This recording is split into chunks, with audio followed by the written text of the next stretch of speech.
ওয়ালাইকুম আসসালাম। শুভ সন্ধ্যা সবাইকে। বাংলাদেশ এবং বাংলাদেশের বাইরে যে যেখানেই তোমরা অংশগ্রহণ করছো সবাইকে আমাদের আজকের এই অনুষ্ঠানে স্বাগত। আমি মনে হয় 1 মিনিট আগেই তোমাদের সামনে এসেছি। আসলে অনেক সময় টেকনিক্যাল ফল্ট থাকে, সেটা দেখতে অসুবিধা হয়। তো সেই জন্য একটু আসলাম। তোমরা কি আমার কথা ঠিকভাবে শোনা যাচ্ছে কিনা কেউ একজন কমেন্ট করে যদি একটু আমাকে জানাও।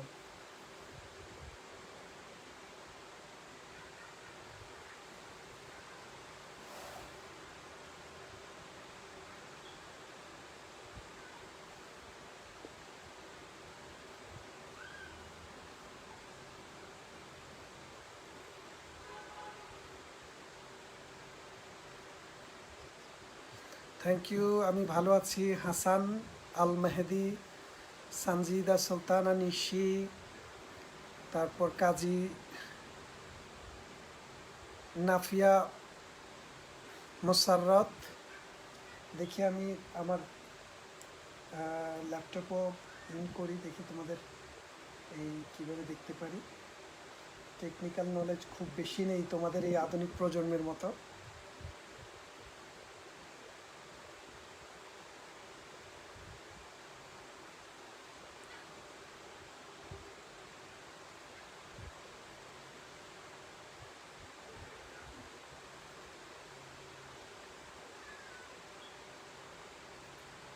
এখন আমি তোমাদের কমেন্টগুলো দেখার ব্যবস্থা করতেছি।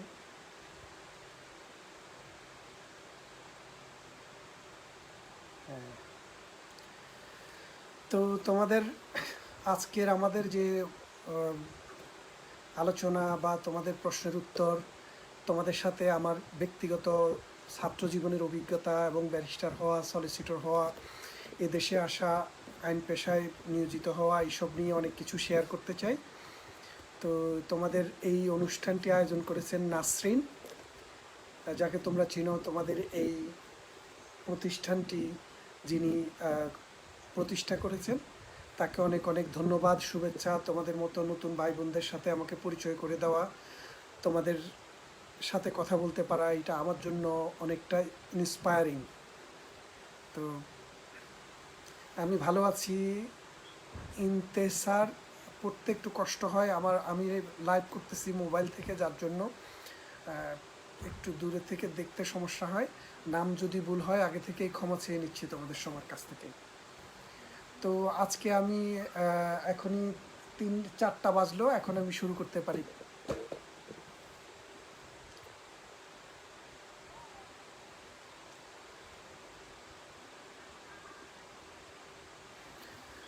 তো তোমাদেরকে বলি, আমি তোমাদের আমি বাংলাদেশের চিটাগং বিশ্ববিদ্যালয় থেকে। আমি জানি এখানে বিভিন্ন বিশ্ববিদ্যালয়ের ছেলে থাকতে পারে, মেয়ে থাকতে পারে, ছাত্রছাত্রী থাকতে পারে।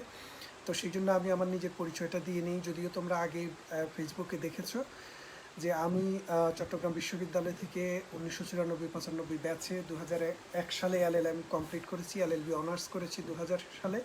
তারপরে 2001 সালে এলএলএম কমপ্লিট করেছি। তারপরে 2003 সালে আমি লন্ডনে আসি উচ্চশিক্ষার্থে।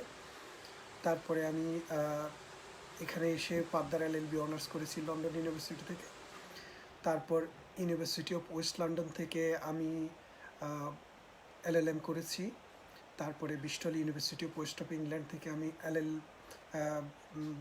বিবিসি, তখন এখন তো বিপিটিসি, তখন এটার নাম ছিল বার ভোকেশনাল ট্রেনিং প্রোগ্রাম, যেটা 2000 কোর্স, যেটা ছিল 2011 সালে সর্বশেষ। তা আমি 2011 সালে call to the bar from the honourable society of grazing.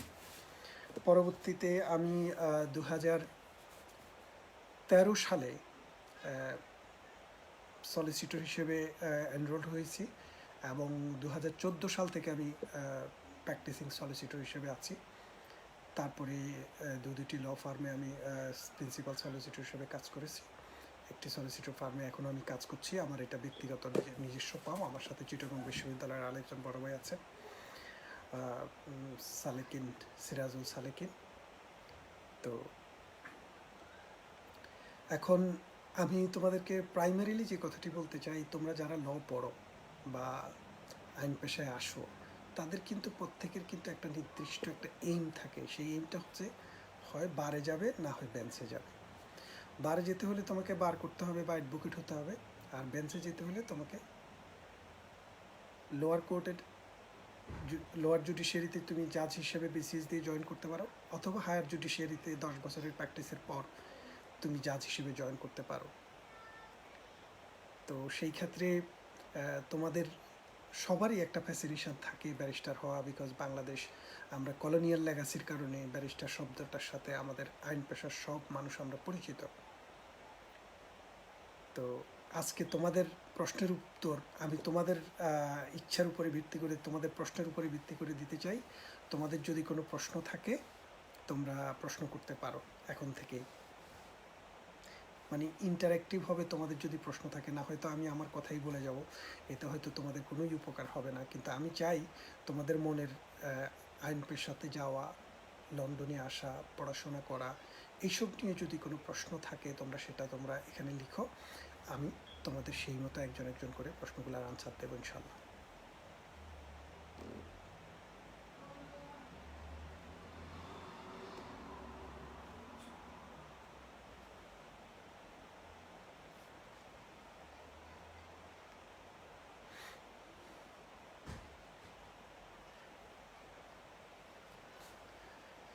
One second.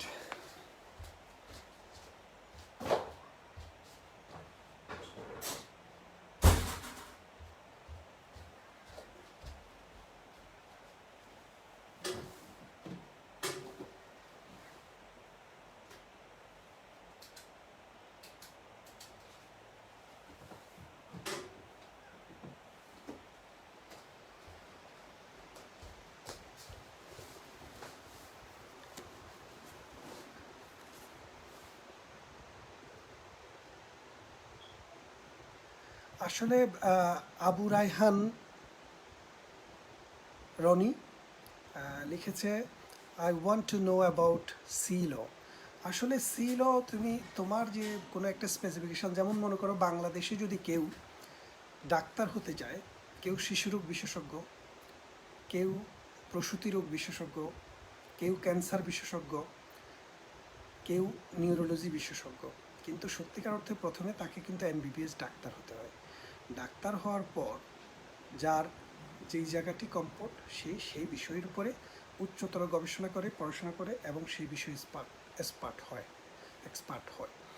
তো আমি আবু রায়হান রনিকে বলতে চাই যে সি ল সম্পর্কে, বাংলাদেশে তো সি ল হয়তো একটা সাবজেক্ট তোমাকে পড়াবে, কিন্তু এই বিষয়ে প্রথমত যদি তুমি উচ্চতর ডিগ্রি নিতে চাও, সেই ক্ষেত্রে তোমাকে চিন্তা করতে হবে যে তুমি একটা মাস্টার্স যদি ওই বিষয়ের উপরে করতে পারো, অথবা যারা এই লয়ের উপরে প্র্যাকটিস করেন বাংলাদেশে, সেই রকম কারোর সাথে যদি তুমি প্র্যাকটিস করতে পারো 1 বছর 2 বছর, তারপর তোমার আস্তে আস্তে ডেভেলপমেন্ট হবে, প্রফেশনাল ডেভেলপমেন্ট হবে এবং তুমি সেই বিষয়ে প্র্যাকটিস করতে পারবে। এই দেশে, এই ইউনাইটেড কিংডমে অনেক বিশ্ববিদ্যালয় আছে যেখানে অনার্স লেভেলেও সি লয়ের উপরে একটা সাবজেক্ট করা যায়, এবং অনার্সের সাথে অপশনাল, এটা কোর্স সাবজেক্ট নয়। আর যারা স্পেশালাইজেশন নিতে চায়, তাহলে তাদেরকে মাস্টার্স একটা কোর্স করতে হয়, করে তারপরে সে যদি লাইনে ডেভেলপ করতে চায়। সি ল এটা বিশাল একটা ব্যাপার, আন্তর্জাতিক পরিমণ্ডলে বেশিরভাগ ক্ষেত্রেই সি লটা খুব কি বলবো, খুব ইমপ্রেসিভ একটা সাবজেক্ট।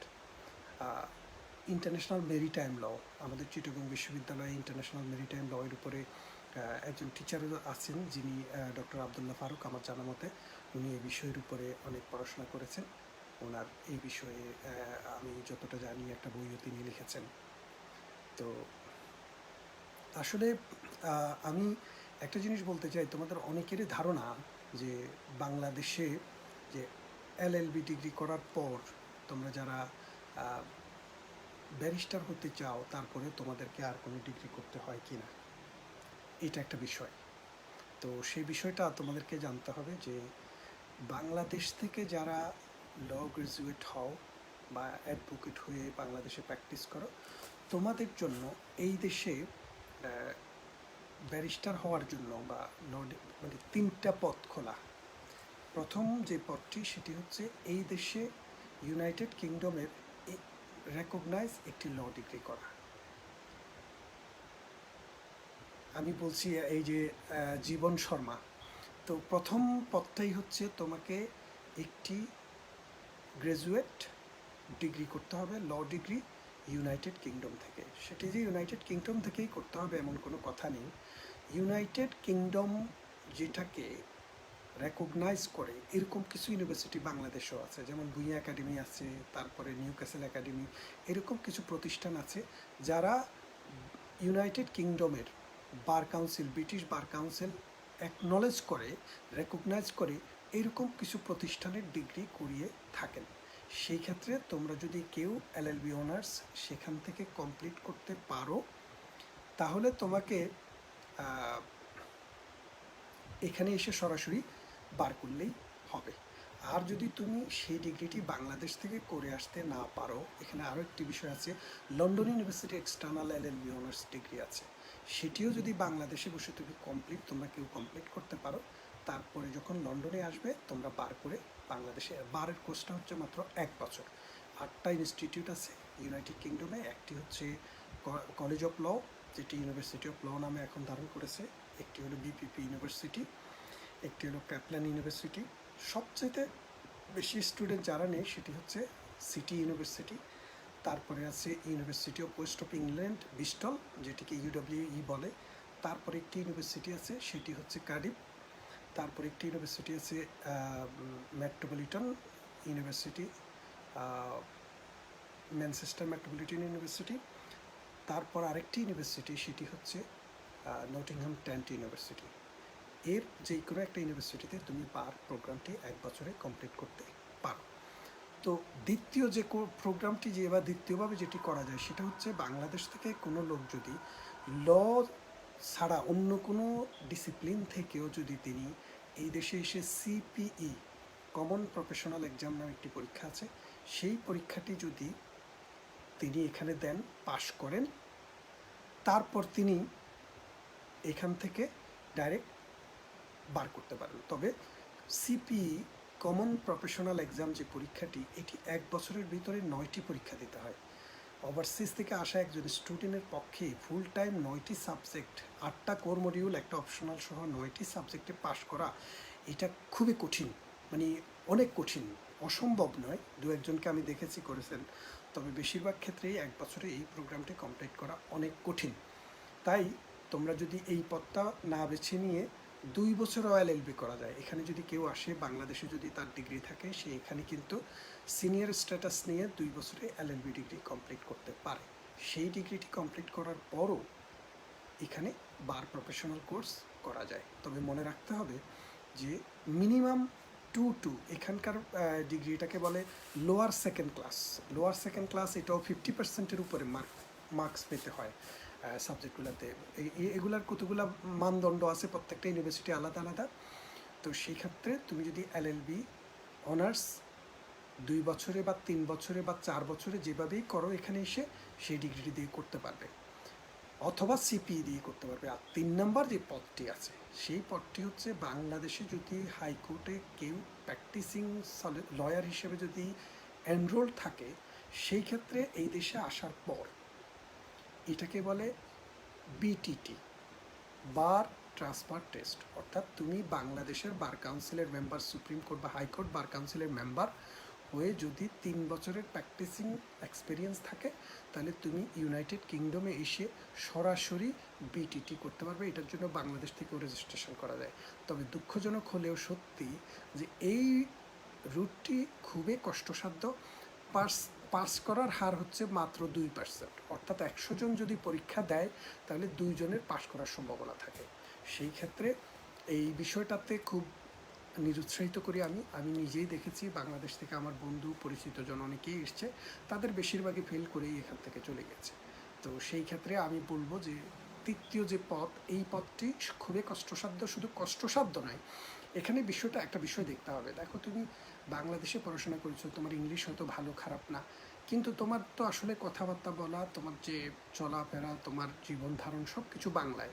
যার জন্য এখানে যখন তুমি আসো, এখানের কোর্টের মতো স্ট্যান্ডার্ডে তোমাকে একটা উইটনেসকে ক্রস এক্সামিনেশন বা এক্সামিনেশন ইন চিফ করতে দিল, তাই একজন ইংলিশ ভদ্রলোক তোমার সাক্ষী, তোমার উইটনেস, তুমি তাকে ক্রস করবে বা তুমি এক্সামিনেশন ইন চিফ করবে, তোমার কথা যদি সে না বুঝতে পারে, অর্থাৎ তোমার অ্যাকসেন্ট যদি সে বুঝতে না পারে, অথবা তুমি যদি তার অ্যাকসেন্ট না বুঝতে পারো, অথবা তোমার অ্যাকসেন্ট তুমি যেভাবে তাকে যুক্তিতর্ক করছো সেটা যদি জাজ বুঝতে না পারে, তাহলে কিন্তু তুমি ফেল। তো সুতরাং ওই স্ট্যান্ডার্ডটা অনেক হাই স্ট্যান্ডার্ড। বাংলাদেশ থেকে ব্যান্ড নিয়েও এসে কারো পক্ষে এই পরিমাণে রিফ্লেক্ট করা আসলে কঠিন, যার ইংলিশে সেরকম দখল নেই। তো সেজন্য বলছি যে বাংলাদেশ থেকে, আমি আবার সিম্পল করছি, যে বাংলাদেশ থেকে এ দেশে এসে ব্যারিস্টার হতে তোমার 3টি পথ। প্রথম পথটি হচ্ছে ইউকের একটি ল ডিগ্রি থাকা, ফার্স্ট ল ডিগ্রি যেটাকে এলএলবি অনার্স বলে, সেটা বাংলাদেশে থেকেই তুমি ইউকের রেকগনাইজ কোনো ডিগ্রি করতে পারো, অথবা ইউকেতে এসে করতে পারো, অথবা তুমি সিপিই কমন প্রফেশনাল এক্সাম এখানে এসে দিতে পারো। এই দুটি পথ, একটি হলো এলএলবি বাংলাদেশে থেকে বা এখানে এসে তুমি একটি এলএলবি করবে, তারপরে তুমি 8টা বার প্রোভাইডার আছে, সেই 8টা বার প্রোভাইডারের যে কোনো একটাতে তুমি এলএলবি কমপ্লিট করবে, বার কমপ্লিট করবে। আর দ্বিতীয়টি হচ্ছে তুমি সিপিই করবে। সিপিই মানে কমন প্রফেশনাল এক্সাম, 1 বছরে 9টি সাবজেক্ট, সেটা কমপ্লিট করে যদি 2-2 পাও তাহলে তুমি বারে যাবে, মানে বার প্রফেশনাল কোর্সটা শুরু করবে। আর তৃতীয় নাম্বারটি হচ্ছে বাংলাদেশে যদি তুমি অলরেডি একজন লয়ার হিসেবে অ্যানলিস্ট হয়ে থাকো সুপ্রিম কোর্ট অর্থাৎ হাইকোর্ট ডিভিশনে, হলেই হবে। সেই ক্ষেত্রে তোমার 3 বছরের প্র্যাকটিস থাকলে তুমি সেটাকে বিটিটি বার ট্রান্সফার টেস্ট দিয়ে ব্যারিস্টার হওয়ার জন্য চেষ্টা করতে পারো। তবে সেটি খুবই দুঃসাধ্য, কষ্টসাধ্য। সেটা পাশের হার একেবারে 2%, কোনো কোনো সময় 3% হতে পারে, কিন্তু এভারেজে 2%। তারপর হচ্ছে তোমার তোমরা যে বার ব্যারিস্টার হওয়া, তোমরা যে বিপিটিসি আমরা যেটা করি বা করেছি, তোমরা করবে যারা, এটা কিন্তু তোমাকে বারেট ল উপাধি দেওয়া হবে না। এই দেশে 4টা ইন আছে, এই 4টা ইনের মধ্যে তোমাকে যে কোনো একটার মেম্বার হতে হবে। 4টা ইন, একটা হচ্ছে লিঙ্কনস ইন, একটা হচ্ছে ইনার টেম্পল, একটা হচ্ছে মিডল টেম্পল, আরেকটার নাম হচ্ছে গ্রেজ ইন। আমি গ্রেজ ইনের মেম্বার। তো inner temple, middle temple, grace in অথবা লিঙ্কনস ইন, এই 4টির যে কোনো একটির মেম্বারশিপ তুমি নিবে। এখানে তোমার ফাংশনটা খুবই সীমিত। তুমি মেম্বারশিপ নেওয়ার পর, মেম্বারশিপের ক্রাইটেরিয়া খুব বেশি কিছু না, তুমি এলএলবিতে এইখানে কোনো একটা ইউনিভার্সিটিতে সেকেন্ড ইয়ারে পড়লেই তোমাকে মেম্বারশিপ দেবে। তো মেম্বারশিপ নেওয়ার পরে তোমাকে ওদের নির্দিষ্ট দিনগুলোতে 1 বছরের মধ্যে বা 2 বছরের ভেতরে তোমাকে 13টি ডিনার করতে হবে। 12টি ডিনার করবে, আরেকটি ফাইনাল ডিনার যেদিন তুমি কল টু দ্য বার হবে, বার ভোকেশনাল ট্রেনিং কোর্স করার পরে সেদিন আরেকটি ডিনার তুমি করবে। মোট 13টি ডিনার তোমাকে করতে হবে। তো এই 13টি ডিনার করার পর তুমি কল টু দ্য বার হবে। তার মানে বার হওয়ার জন্য প্রথমে তোমাকে এলএলবি ডিগ্রি করতে হবে। এলএলবি ডিগ্রিতে মিনিমাম 2-2 পাওয়ার পরে তোমাকে যে কোনো একটা বার প্রফেশনাল কোর্স যারা প্রোভাইড করে তাদের কাছ থেকে, ওটাও 9 মাসের 1 বছরের কোর্স, ওটাও খুবই কঠিন কাজ, যে 9 মাসে বার করা খুব কষ্টের। তোমার অনেক কষ্টসাধ্য একটা ব্যাপার, বাট অসম্ভব নয়। আমি যখন পেরেছি তোমরাও পারবে। তোমরা এই যুগের ছেলেবেলে, তোমাদের মেধা, জ্ঞান, বুদ্ধি এবং প্রযুক্তি জ্ঞান আমাদের চাইতে অনেক বেশি। আমি বিশ্বাস করি দিন যত যাচ্ছে তোমাদের মেধার যে লেভেল সেটা বেড়ে যাচ্ছে, তোমাদের যে হরাইজন আমাদের চাইতে অনেক বড়। তবে ভাবতে হবে অনেক বিশাল করে। তারপরে তোমরা এই বার প্রফেশনাল কোর্স কমপ্লিট করার পরে তোমরা এসে এই প্রফেশনাল কোর্স করার সময় তুমি ডিনারগুলো শেষ করবে, আর ফাইনাল ডিনার করে তুমি কল টু দ্য বার হবে। বার হওয়ার পরে বাংলাদেশে বা পৃথিবীর যে কোনো দেশে যাও, তুমি ব্যারিস্টার হিসেবে প্র্যাকটিস করবে। কিন্তু এই দেশে ব্যারিস্টার হিসেবে প্র্যাকটিস করতে গেলে তোমাকে 1 বছরের একটা প্রিভিলেজ পেতে হবে, অর্থাৎ কোনো একটা ব্যারিস্টার চেম্বারে তোমাকে 1 বছর কাজ করার অভিজ্ঞতা শেষ হওয়ার পর তারপরে যাই তুমি প্র্যাকটিসিং ব্যারিস্টার হবে। আর যদি 1 বছরের প্র্যাকটিস না করতে পারো কোথাও, তাহলে তুমি প্র্যাকটিসিং ব্যারিস্টার হবে না। তো এই তো গেল একটা দিক। তারপরে তোমাদের আরও কিছু প্রশ্নের, আমি দেখি আরও প্রশ্নগুলা। সোনিয়া, জেসমিন, মনিকা, আসসালামু আলাইকুম sir, want to know about enrol of bar at law. তারপর জীবন শর্মা, আর কোনো প্রশ্ন দেখি তোমাদের। তাসনিম, নীলা, মিম, সঞ্জিদা, নিশি, সঞ্জিদা,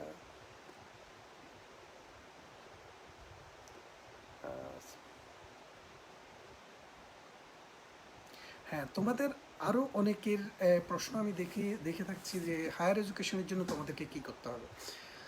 আমি যেহেতু এই আমি বাংলাদেশ থেকে যখন আসি, তোমাদেরকে আমি একটা গল্প বলি। আমি বাংলাদেশ থেকে এসেছি একেবারে খালি হাতে। বাংলাদেশ থেকে এই দেশের একটা ইউনিভার্সিটিতে একটা অফার লেটার আমাকে দিয়েছিল। তা আমাকে আনকন্ডিশনাল অফার লেটার দিয়েছিল, আইএলটিএস ছিল, বলেছে যে তুমি এসে টাকা পয়সা দেবে। তা আমি সেই ইউনিভার্সিটিতে এসেছি, কিন্তু তখন এটা 2003 সালের কথা, আজ থেকে 18 বছর আগের কথা। তখন ইউনিভার্সিটিগুলো অনেক ফ্লেক্সিবল ছিল, এখানে অনেক কলেজ ছিল। তখন এসে প্রথম 2-1 বছর আমরা পড়াশুনো করিনি, কিন্তু এখন বিষয়টা আর সেরকম নেই, তোমাকে এসেই এনরোল হতে হবে। তো আসার পর তুমি যখন পড়াশোনা শুরু করবে, এই দেশে স্টুডেন্টদের জন্য একটা সুবিধা আছে। যদি তুমি অনার্স লেভেলে বা মাস্টার্স লেভেলে পড়াশোনা করো কোনো ইউনিভার্সিটিতে, তোমার 20 ঘন্টার কাজের পারমিশন থাকে। আর যখন তোমার স্কুল কলেজ বন্ধ থাকে, ইউনিভার্সিটি বন্ধ থাকে, তখন তুমি ফুল টাইম কাজ করতে পারো। তো ধরো 1 বছরের মধ্যে তোমার 7 মাস কলেজ চলে, ইউনিভার্সিটি চলে, আর 5 মাস বন্ধ থাকে। তো 5 মাস তুমি ফুল টাইম কাজ করতে পারবে, আর 7 মাস তুমি পার্ট টাইম কাজ করতে পারবে।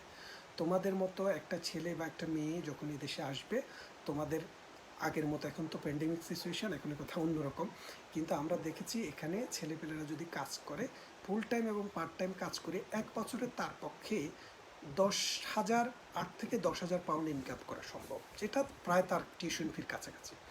কিন্তু প্রথম বছরের টিউশন ফিটা যদি তুমি দিয়ে আসো এবং পরবর্তী বছরের জন্য যদি কিছু অল্প কিছু টাকা হাতে রাখতে পারো, সাহস যদি তোমার থাকে, তাহলে এই দেশে তুমি সার্ভাইভ করতে পারবে, ডিগ্রিও করতে পারবে।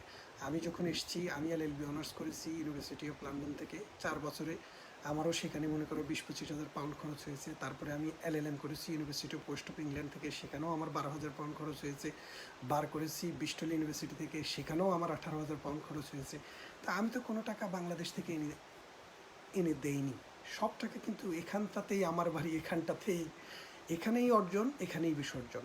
তারপর তার মানে হচ্ছে তোমাদেরকে আসলে লন্ডনে বা আমেরিকাতে বহির্বিশ্বে পড়াশোনা করতে হলে একটু ক্যাপিটাল তো লাগবেই। সবচেয়ে বেশি যেটা দরকার, সেটা দরকার হচ্ছে অদম্য সাহস, পরিশ্রম করার মানসিকতা, এবং তোমাদের নিজস্ব মেধা।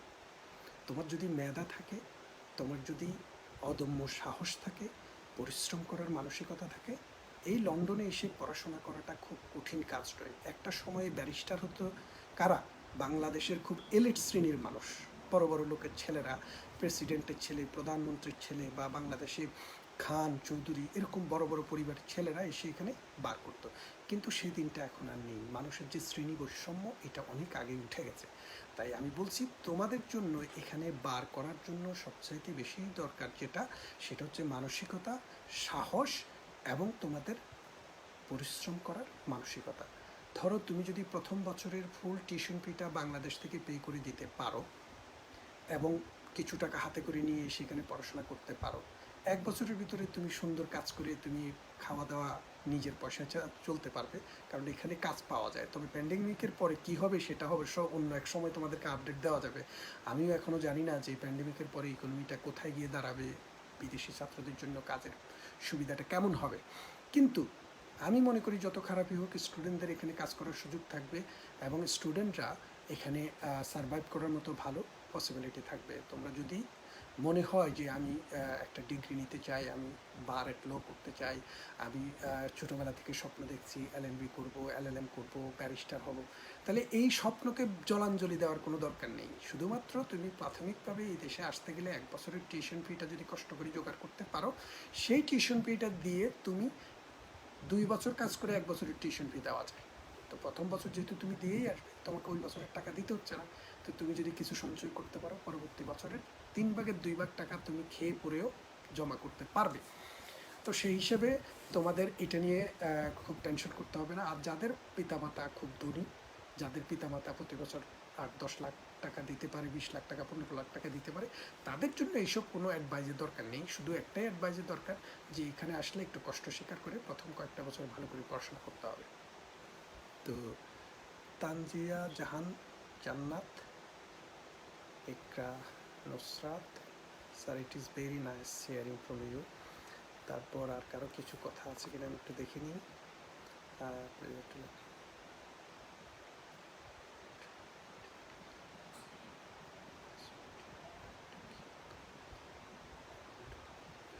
হ্যাঁ, এই জহিরুল হক, যে এই কথাটি আমি বলছিলাম, এটাকে আবার মনে হয় রিপিট করার দরকার নেই। এটা আমি অলরেডি বলেছি যে যারা পার করতে চাও, যদি তোমরা ফাইনাল ইয়ারে থাকো, আইএলটিএসের জন্য একটা প্রিপারেশন নাও। আইএলটিএস দিয়ে আসা অনেক ভালো, তোমার ইংলিশের লেভেলটা ভালো হবে, কারণ এখানে কাজ করতে গেলে তোমার ইংলিশ দরকার, বার করতে গেলে তোমাকে ইংলিশ দরকার, পড়াশোনা কোপ করতে গেলে ইংলিশ দরকার।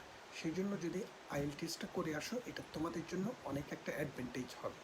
আর যদি আইএলটিএস না করেও তুমি আসতে চাও ইউনিভার্সিটি দেয়, সেই ক্ষেত্রে 1 বছর 2 বছর পড়াশোনা করতে করতে তোমার ইংলিশ এমনিতেই ডেভেলপড হবে। আর তোমরা যারা আজকে ওই যে সুপিয়া কামালের কথা আছে না, আমাদের যুগে আমরা যখন খেলেছি পুতুল খেলা, তোমরা এই যুগে লেখাপড়া করো মেলা। আমাদের যুগে আমরা যখন উড়েছি শিশুগুড়ি, তোমরা এখন কলের জাহাজ চালাও গগনজুড়ি। উত্তর মেরু দক্ষিণ মেরু সব তোমাদের জানা, আমরা শুনেছি সেখানে রয়েছে জিন পরিয়ার দেওদান। তো তোমরা এখন জানো আর দিন পরিয়ার দেওদানের দেশ উত্তর মেরু দক্ষিণ মেরু নয়, তোমাদের নলেজ অনেক বেশি। তো তোমাদের যারা পড়াশোনা করছো, এই যে আমাকে প্রশ্ন করছো ইংলিশে, তোমরা ইংলিশ কথা বলতে পারো, ইংলিশে লিখতে পারো, তোমাদের আইএলটিএস না থাকলেও তোমরা এখানে এসে ডেভেলপ করতে পারবে। আমি বিশ্বাস করি তোমাদের ক্যাপাসিটি, তোমাদের মেধা, তোমাদের মননশীলতা, তোমাদের প্রজ্ঞা, তোমাদের ইনস্ট্রুমেন্টাল নলেজ, এগুলো তোমাদেরকে অনেক হেল্প করবে। তোমাদেরকে এলএলবি যদি তুমি first year, second year, third ইয়ারে থাকো, যদি তোমার এইরকম কোনো চিন্তা থাকে যে আমি বার করবই করব, সেই ক্ষেত্রে তুমি এটা চলাকালীন সময়ে এলএলবি বা কোনো একটা কোর্সে বাংলাদেশেই ভর্তি হয়ে যেতে পারো। বাংলাদেশ থেকে যদি তুমি এই ব্রিটিশ রেকগনাইজ কোনো ডিগ্রি যদি তুমি নিয়ে নিতে পারো, তাহলে তো তোমার জন্য অনেকটা পথ তুমি এগিয়ে গেলে, সেটাও করতে পারো। আর যদি বলে না আমি বাংলাদেশের ডিগ্রিটা শেষ করব, বাংলাদেশে বিসিএস দেব, জাজ হব, সেই ক্ষেত্রে তুমি এলএলবি করো, করে এদেশে এসে আরও 2 বছর তুমি আরেকটা এলএলবি করো, অথবা তুমি সিপিই করো। সিপিই মানে কমন প্রফেশনাল এক্সাম। তবে তোমাদের পক্ষে নতুন সেই কমন প্রফেশনাল এক্সাম 1 বছরে 9টা সাবজেক্ট শেষ করা, এটা নিয়ার অ্যাবাউট ইম্পসিবল। মানে নিয়ার অ্যাবাউট বলছি এই কারণে অনেকে পারে, বেশিরভাগে পারে না। তো সেই ক্ষেত্রে তোমরা যারা পারবা বলে মনে করো, সেটাও খুব বেশি মনে করা দরকার নেই, কারণ আসলে ইনফ্যাক্ট তোমাকে কাজ করতে হবে, তোমার অর্থের যোগান দিতে হবে, এটা একটু কঠিন আছে, কষ্টসাধ্য আছে। সেই ক্ষেত্রে আমার মনে হয় 2 বছরের এলএলবি অনার্স বা 3 বছরের এলএলবি অনার্স করার চিন্তা ভাবনা করবা। তারপরে তুমি বার প্রফেশনাল ট্রেনিং কোর্স করবে 1 বছরের। তবে ওই বার প্রফেশনাল ট্রেনিং কোর্স যে বছরটাতে করবা, সেই বছরটাতে কাজ করা খুব টাফ।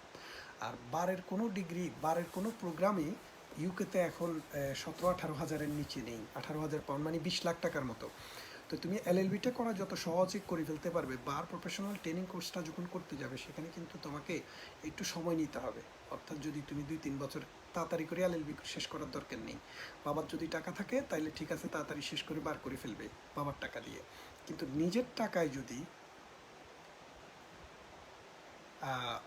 টাকায় যদি তুমি পার করতে চাও, এখান থেকে ইনকাম করতে চাও, তাহলে তোমার একটু লম্বা সময় লাগবে, কারণ এতগুলা টাকা নিজে চলাফেরা করার পরে জড়ো করা, সঞ্চয় করা, এটা কঠিন কাজ। তো সেই ক্ষেত্রে খুব তাড়াহুড়া করার দরকার নেই, একটু স্লো অ্যান্ড স্টিডি হতে হবে, তাহলে তোমরা সম্ভব। আসলে এই যে তোমাদের অনেকের সাথে পরিচয় হচ্ছে, আমাদের আজকের এই প্রোগ্রামটা একটু ইন্টারেক্টিভ হলে আমার ভালো হতো। ভবিষ্যতে তোমরা এই প্রোগ্রামটাকে অন্যভাবে করার চেষ্টা করবা। যেমন একজন মডারেটর এইটাকে এখানে না করে, ফেসবুকে না, লাইভে না করে, অন্য কোনো জায়গায় যে তোমাদের প্রশ্নগুলো আসার সুযোগ থাকবে, তারপরে আমি উত্তর দিতে সুবিধা হবে। এদিকে অনেক সময় দেখা যায় যে তোমরা যে কী লিখেছো সেটা দেখতেও পাই না। Humayra Akter, Afsana Humayra Tasnim mentioned your friend. হ্যাঁ, আমার তো অনেকেই তো আমার ফ্রেন্ড লিস্টে আছে। সবার সাথে হয়তো, স্যার ব্যারিস্টার হলে কী ধরনের বিশেষ সুবিধা আছে, সমাজে ব্যারিস্টারদের কদর করা হয় কেন? এই যে কথাটি, ব্যারিস্টার হলে কী সুবিধা আছে, সমাজে ব্যারিস্টারদেরকে কদর করা হয় কেন? দেখো, আমরা কলোনিয়াল লেগাসির একটা ব্যাপার। বাংলাদেশ একটা সময় ব্রিটিশ কলোনি ছিল। আমাদের যে লিগ্যাল সিস্টেম কমন ল এর উপরই ভিত্তি করে, কমন ল এর আমাদের, তোমরা যে এভিডেন্স অ্যাক্ট পড়ো, তারপরে কোড অফ ক্রিমিনাল প্রসিডিউর, আর পেনাল কোড, এভিডেন্স অ্যাক্ট, সবগুলো অ্যাক্টে তুমি দেখো সবগুলোই কলোনিয়াল যুগে করা। এখন কিছু কিছু অ্যামেন্ডমেন্ট হয়েছে, কিন্তু তার মানে হচ্ছে কি, আমাদের লিগ্যাল সিস্টেমটার বেসিসই হচ্ছে যে ব্রিটিশ ল। যার জন্য প্রাচীনকালে না, মানে 1600, 1700, 1800, 1900 শতকেই বা গত শতাব্দীতে আমাদের এখান থেকে যারা বার করে গিয়েছে, তাদের একটা আলাদা একটা ভ্যালু করা হতো, যে হাইকোর্টে, সুপ্রিম কোর্টে তাদেরকে মানুষ, বড় বড় কোম্পানি, কর্পোরেট হাউসগুলো তাদেরকে খুব মূল্যায়ন করতো। এখনও করে না তা না, এখনও করে। এর পিছনে মূল কারণ হচ্ছে, তুমি একটা জিনিস খেয়াল করে দেখো, তোমাদের মতো যেসব ছেলেরা বাংলাদেশে এলএলবি করছে, এলএলএম করছে, তারপরে আবার লন্ডনে এসে সংগ্রাম আন্দোলন করে অনেক কষ্ট করে টাকা জোগাড় করে, যাদের অনেক টাকা আছে তাদের কথা আলাদা, যারা মধ্যবিত্ত আমার মতো তোমাদের অনেকের মতো, তাদের পক্ষে এত টাকা জোগাড় করে পড়াশোনা করা, মানে নিজেকে, ওই যে বলে না সূর্যের বুকে আগুন লেগেছে স্নিগ্ধতা নেই মোটেই, আগুনের বুকে তাপ সয়ে সয়ে সূর্যমুখীরা ফোটে। তো এখানে বাংলাদেশ থেকে এসে মধ্যবিত্ত ঘরের একটা ছেলে ব্যারিস্টার হতে গেলে তাকে ওই আগুনের বুকে তাপ সয়ে সয়ে সূর্যমুখী হয়ে ফুটতে হয়। আর সূর্যমুখী তো জান দামি একটি ফুল, তেল হয়, আটা হয়, ময়দা হয়, মানুষ ভালোবাসে, সূর্যও ভালোবাসে। তো সেই জন্য এই তুমি যখন এই আগুনের বুকে তাপ সয়ে সয়ে সূর্যমুখী হয়ে ফুটবে, সমাজ তো তোমাকে আদর করবেই, সমাজ তোমাকে সমাদর করবেই, সমাজ তোমাকে কুনিশ করবেই, তুমি সমাজকে দিবে, দেশকে দিবে, মাটি মানুষকে দিবে, সে আশা সবার থাকে। তাই ব্যারিস্টার হলে তোমার এই সুবিধাটা আছে। আর ব্যারিস্টার এবং বাংলাদেশে ব্যারিস্টার এবং অ্যাডভোকেটের মধ্যেই বেসিক কোনো তফাৎ নেই। বাংলাদেশে প্র্যাকটিস করতে গেলে তুমি অ্যাডভোকেট হলেই হয়, কিন্তু ব্যারিস্টার কথাটার সাথে আমাদের যে কলোনিয়াল একটা লেগাসি বললাম, আর ইন্টারন্যাশনাল তোমার ব্রডেন হরাইজন।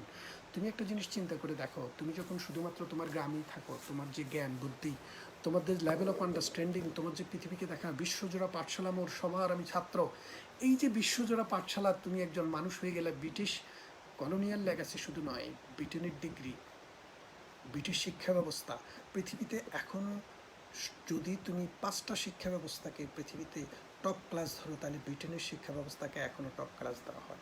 দেখো বাংলাদেশের অতগুলো ইউনিভার্সিটি, 1000-এর ভিতরে পৃথিবীতে 1000টা ইউনিভার্সিটি লিস্ট করলে সেখানে বাংলাদেশের ঢাকা, চিটং, রাজশাহী, খুলনা কোনো ইউনিভার্সিটি পড়ে না। তার মানে হচ্ছে তুমি যখন এলএলবি অনার্স করো বিশ্বের উন্নত একটা বিশ্বে, তোমার কিন্তু মেন্টাল হরাইজন, লিগ্যাল হরাইজন অনেক কিছু বাড়ে, তোমার কাছ থেকে মানুষ অনেক কিছু শিখে। আমাদের দেশের বড় বড় জাস্টিস, বড় বড় আমাদের লয়াররা কিন্তু অনেকেই সুপ্রিম কোর্টে যারা প্র্যাকটিস করেন তারা অনেকেই কিন্তু বার করেছেন। সেই হিসেবে আমি বলবো আর কি, যে এই বারটা যখন তুমি করো, তোমার মেধার পরিস্ফুরণ গতি, তুমি ভিন্ন একটা দেশ দেখো, ভিন্ন একটা কালচার দেখো। দেখো আমরা জানি কি, civilization is the basis of, rule of law is the basis of civilization. তো রুল অফ ল যে বেসিস অফ সিভিলাইজেশন, সভ্যতার ভিত্তি হচ্ছে রুল অফ ল। আর এই রুল অফ লকে পৃথিবীতে আইডিয়াল হিসেবে ধরা হয় ইউনাইটেড কিংডমে, ব্রিটেনে। তো সেই দেশে এসে যখন তুমি একটা ডিগ্রি নাও, তুমি যখন সেই দেশের এটিকেট শেখো, লয়ার হও, তখন কিন্তু তোমার কিন্তু অজান্তেই তুমি অনেক কিছু অর্জন করো। এখন এটা শুধু ব্যক্তির অর্জন নয়, এই অর্জনটাকে সমাজে, রাষ্ট্রে ছড়িয়ে দিতে পারলে তখনই লাভ। তাই আমি বলছি যে এই জন্যেই ব্যারিস্টারদের প্রতি মানুষের একটা মোহ, একটা, আসলে ব্যারিস্টার হয়ে গেলেই তুমি যে বড় কিছু অর্জন করে ফেললে সেটা হয়তো নয়, কিন্তু এটা খুব কষ্টসাধ্য একটা ব্যাপার, এটা শ্রমসাধ্য, এবং এখানে অনেক টাকা পয়সারও ব্যাপার আছে, সব কিছু মিলিয়ে। সেই জন্য কলোনিয়াল লেগাসি, এরিস্টোক্রেট সোসাইটির যে একটা ফার্স্ট চয়েস ছিল একসঙ্গে ব্যারিস্টার হওয়া। ইভেন রবীন্দ্রনাথ ঠাকুর এই দেশে ব্যারিস্টার হতে এসেছিলেন। আমাদের যে বাংলাদেশ, ভারত, পাকিস্তানের যেসব বড় বড় নেতারা ছিলেন, জিন্না গান্ধীরা, তারাও কিন্তু ব্যারিস্টার হয়েছিলেন। তো সেই জন্যই এই ব্যারিস্টারদের প্রতি আমাদের দেশের মানুষের একটা আলাদা সফট কর্নার বা একটা রেসপেক্ট, এবং কি বলবো, সামাজিকভাবে তাদের একটা ভালো পজিশন। এরপর আরেকটা বিষয় আমি যেটা বলতে চাই, যে বাংলাদেশে কিন্তু সবাই কিন্তু লয়ার, অ্যাডভোকেট। তোমরা একটা জিনিস খেয়াল করে দেখো, বাংলাদেশে যতগুলো কাউন্সিল আছে, অ্যাসোসিয়েশন আছে, সবগুলোকে বলে Dhaka bar association, Bangladesh bar council. আমরা কেউ কিন্তু বাংলাদেশে পাশ করলে কিন্তু কেউ ব্যারিস্টার হয় না, কিন্তু কাউন্সিলটার নাম কিন্তু বার কাউন্সিল। এই নামটাও কিন্তু ব্রিটেন থেকে ইম্পোর্ট করা। তোমরা কি ব্যাপারটা বুঝছো? কখনো কি এভাবে খেয়াল করেছো? যেমন ঢাকা বার অ্যাসোসিয়েশন, তো এটা তো ঢাকা অ্যাডভোকেট অ্যাসোসিয়েশন হওয়ার কথা ছিল, লয়ার্স অ্যাসোসিয়েশন হওয়ার কথা ছিল, কিন্তু এটা তো আসলে অ্যাডভোকেট অ্যাসোসিয়েশনও না, লয়ার্স অ্যাসোসিয়েশন না, এটা হচ্ছে Dhaka bar association. Supreme court bar council, Bangladesh bar council, এর মানেটা কি? ওই বার শব্দটা ব্রিটেন থেকে যে কলোনিয়াল লেগাসিটা আমাদের সাথে অ্যাটাচড হয়ে গেছে, এত বছর পরও আমাদের ইচ্ছায় বা অনিচ্ছায় আমরা কিন্তু নিজেদেরকে এখনও বার কাউন্সিলের মেম্বার বলছি, কিন্তু অ্যাডভোকেট কাউন্সিল, লয়ার কাউন্সিল বা বাংলাদেশ লয়ার্স অ্যাসোসিয়েশন এইরকম নামে কিন্তু আমরা বলছি না। তো সেই প্রশ্নটার উত্তর সেখানে। আরেক ভাই, সরি, তোমাদের সব প্রশ্নের উত্তরে সবসময় দিতে পারছি না, দেখছিও না কিছু কিছু, শুভ বলছে, if anyone want to gain his LLM degree from abroad, what will be your advice to them? আসলে এলএলএম ডিগ্রি করতে গেলে তুমি সোজা কথা একটাই, তুমি যদি বার করতে চাও, বার করে মাত্র একটা ডিসিশন দিলে তোমার একটা এলএলএম হয়ে যায়। আর যদি সেটা না হয়, তুমি একটা এলএলএম করতে পারো। কোনো ইউনিভার্সিটিতে এই এলএলএম 12,000-এর নিচে পাওয়া যায় না। তার মানে মিনিমাম 12,000 পাউন্ড। তুমি এলএলএম যখন করতে আসবে, তখন তোমার যদি ওয়াইফ থাকে, চিলড্রেন থাকে, তাদেরকেও আনতে পারবে, কারণ মাস্টার্স লেভেলের কোর্স করতে গেলে সেই ক্ষেত্রে স্পাউস এবং চিলড্রেনদেরকেও অনুমোদন দেওয়া হয়, তারাও কাজের রাইট থাকে। সেই ক্ষেত্রে কেউ যদি মনে করো যে আমার ওয়াইফ আছে, সদ্য বিবাহিত, আমি এলএলবি করেছি, বিয়ে করেছি, বউকে সহ নিয়ে আসো, 1 বছর হানিমুনও হলো, বউ তুমি দুজনে মিলে কাজ করো, কষ্ট করো, যে টাকাটা তোমরা দিয়ে আসবে সেই 1-1.5 বছর থাকলে সেই টাকাটাও তোমরা উঠিয়ে নিতে পারবে। নিজের মেন্টাল হরাইজনটা অনেক ব্রডেন হবে, তুমি ভিন্ন একটা দেশ দেখবে, ভিন্ন একটা লিগ্যাল সিস্টেম দেখবে, এবং তুমি এর ভিতর দিয়ে নিজের ভবিষ্যৎকে ঘুরে নেওয়ার, বিশ্বজোড়া পাঠশালার অংশীদার হওয়ার তোমার একটা সুযোগ হবে। এটা একটা ভালো উদ্যোগ। অ্যাটলিস্ট বারেট ল যদি কেউ যদি না করতে পারো বা না করতে চাও, অ্যাটলিস্ট তুমি তোমার যদি স্পাউসকে সহ নিয়ে আসো, দুজন মিলে কাজকর্ম করো, তাহলে কিন্তু তোমরা যে টাকাটা খরচ করবে সে টাকাটা উঠিয়েও নিয়ে নিতে পারবে। আর এটা এদেশে মজার একটা বিষয় হচ্ছে, এদেশে ইউনাইটেড কিংডমের ভিতরে প্রায় ল পড়াই এরকম 100টার উপরে ইউনিভার্সিটি আছে।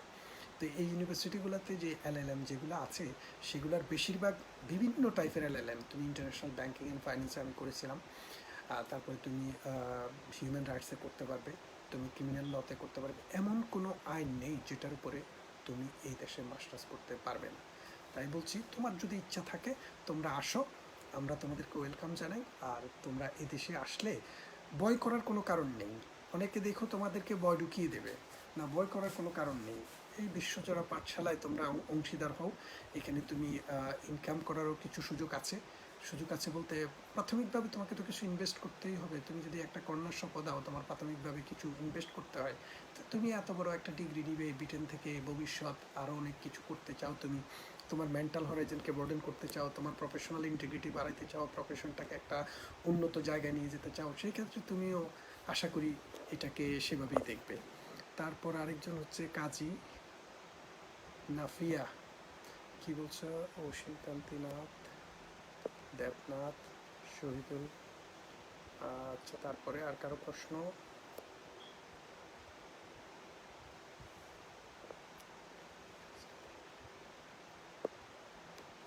হ্যাঁ, একটা প্রশ্ন, রাজনৈতিক প্রশ্ন। আমি ব্যক্তিগতভাবে নিজেও রাজনীতির সাথে ইনভলভ। বাংলাদেশ আওয়ামী আইনজীবী পরিষদের সাংগঠনিক সম্পাদক হিসেবে আমি 10 বছরের উপরে দায়িত্ব পালন করেছি ইউকেতে, এবং বাংলাদেশ আওয়ামী আইনজীবী পরিষদ বা ইউকে আওয়ামী লীগের পক্ষে আমি 500-এর উপরে টেলিভিশনে পলিটিক্যাল শোতে অংশগ্রহণ করেছি। এগুলো নিয়ে অনেক কথা বলার আমার সুযোগ হয়েছে। NTV, ATN Bangla, channel S সহ নানান টেলিভিশনে আমার কথা বলার সুযোগ হয়েছে। তো আমি যেটা বিশ্বাস করি যে আমাদের রাজনীতির কোয়ালিটি ইমপ্রুভ করার জন্য সবাইকে আইনজীবী হতে হবে, বিষয়টা সেরকম নয়। আমাদের সবচেয়ে আগে দরকার হচ্ছে রুল অফ ল স্টাবলিশ হওয়া। রুল অফ ল যদি স্টাবলিশ হয়, রাজনীতিতে যারাই আসবে তারাই ভালো করবে। কিন্তু আমাদের দেশে রাজনীতিবিদদের হাতে যদি রাজনীতিটা আসে, সে অর্থনীতিবিদ হোক, সমাজনীতি হোক, আইনজীবী হোক, যেটাই হোক, রাজনীতির গুণগত মান উন্নত হবে। আমি কি বলছি, আমার বিষয়টা আমি একটু খোলাসা করে বলি। আমাদের এই যে ইউনাইটেড কিংডমের এখনকার যিনি প্রাইম মিনিস্টার, তিনি লন্ডনের যিনি ব্রিটেনের প্রাইম মিনিস্টার ছিলেন থেরেসা মে, তিনিও একজন কাউন্সিলর। অর্থাৎ বাংলাদেশে একটা ওয়ার্ডে যে কমিশনার থাকে, কাউন্সিলর থাকে, সেরকম কাউন্সিলর হিসেবে শুরু করেছিলেন। তারপরে এই দেশের বেশিরভাগ প্রাইম মিনিস্টার, যতজন প্রাইম মিনিস্টার এসেছে, তার মোর দেন 50% তাদের রাজনীতি শুরু করেছে কোথায় থেকে? একবার রুট লেভেল থেকে। রুট লেভেল মানে কোথায়?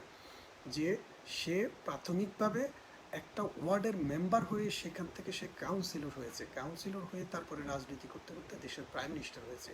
তার মানে রাজনীতিবিদের যে একটা কাজ, রাজনীতি করে, রাজনীতির মানুষের সাথে সম্পৃক্ত হয়ে, মানুষের সুখ দুঃখ, মানুষের আশা আকাঙ্ক্ষা, গণমানুষের ইচ্ছাকে ধারণ করে যে রাজনীতিবিদ আসবে, সে অর্থনীতি পড়ে আসুক, আইন পড়ে আসুক, বিজ্ঞান পড়ে আসুক, যেটাই পড়ে আসুক, সে সত্যিকার অর্থে দেশকে সার্ভ করতে পারবে এবং রাজনীতির গুণগত মান উন্নত হবে।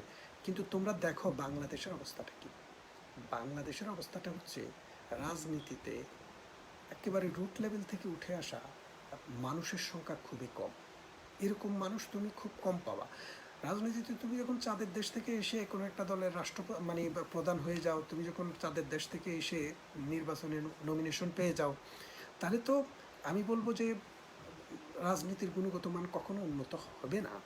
কিন্তু এই রাজনীতির গুণগত মান উন্নত করতে হলে প্রথমত রাজনীতিবিদদেরকে উঠে আসতে হবে, মানুষের সেবা করে স্বেচ্ছাশ্রম দিয়ে গণমানুষের কাজকর্ম করে দিনের পর দিন রাজনীতিক যে চিন্তা চেতনা এগুলো লালন করে নিজস্ব কালচার, নিজস্ব সংস্কৃতির ভেতর দিয়ে যারা গড়ে উঠবে এবং তাদের হাতে তারা যত মানে ক্ষুদ্রই হোক তাদের হাত দিয়েই যদি আসে, তাহলে রাজনীতির গুণগত মান পরিবর্তন হবে। আর তা না হলে সেই অ্যাডভোকেট হোক, ব্যারিস্টার হোক আর সলিসিটর হোক, তাহলে কিন্তু রাজনীতির গুণগত মান পরিবর্তন হবে না। এটা হলো আমার একটা অবজারভেশন, ব্যক্তিগত অবজারভেশন। তোমাদের দ্বিমত থাকতে পারে। এলএলবি করার পর লন্ডনে অথবা অন্য কোনো দেশে একাধিক এলএলএম করলে কি ধরনের সুবিধা পাওয়া যায় কর্মক্ষেত্রে? আসলে বাংলাদেশের বাইরে বা কোথাও এলএলএম করার পরে কোনো কর্মক্ষেত্রে কোনো বিশেষ সুবিধা পাওয়া যাবে কি না সেটা ডিপেন্ড করে যারা তোমাকে নিয়োগ করতে চায় তাদের সেরকমের রিকোয়ারমেন্ট আছে কি না। বাংলাদেশে আসলে বিদেশ থেকে এলএলএম করে গিয়ে বাংলাদেশের লিগ্যাল ফিল্ডটা আসলে এলএলবি বিশেষ করে এই অ্যাডভোকেট হওয়ার বাইরে খুব বেশি এই ল ডিগ্রি দিয়ে যে কাজ হয় আমার তেমন জানা নেই। বারে যাওয়া নাহলে বেঞ্চে যাওয়া। তো সেই ক্ষেত্রে এলএলএম স্পেশালাইজেশন কেউ যদি ইউনিভার্সিটির টিচার হয় সেটা একটা কথা, কিন্তু তবে এলএলএম না করে বার প্রফেশনাল ট্রেনিং কোর্স করলে অনেক ভালো হয়।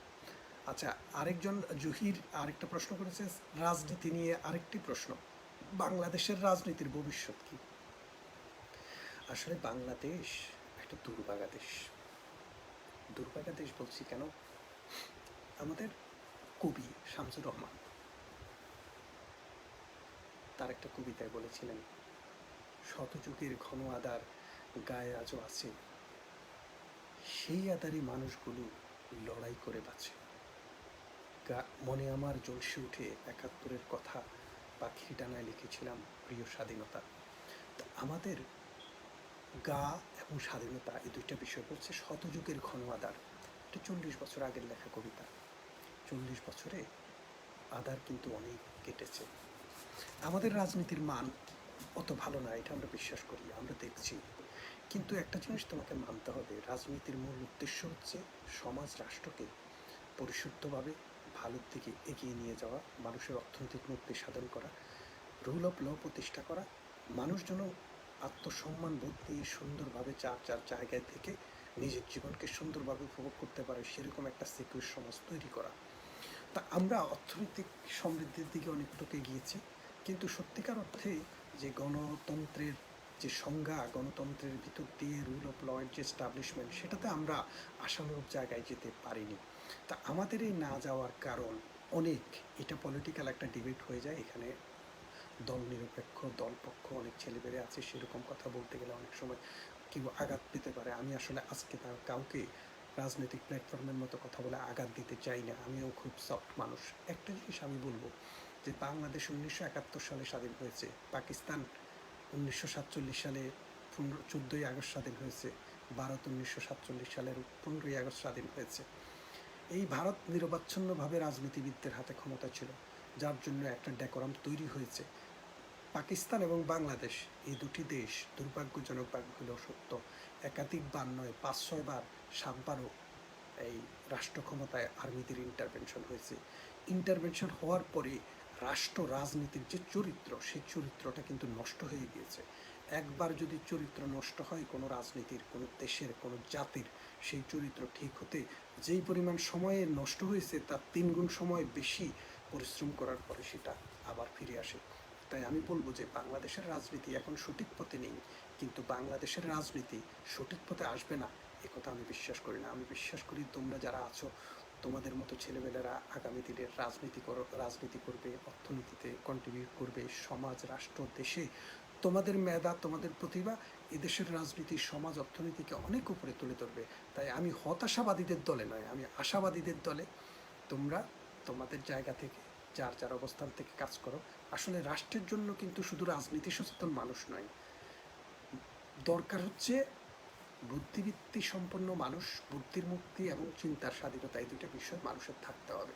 বাংলাদেশের জন্মের পিছনে বুদ্ধির মুক্তি এবং চিন্তার স্বাধীনতা 1930-এর দশকে একটা আন্দোলন সূচিত হয়েছিল ব্রিটিশ পিরিয়ডে।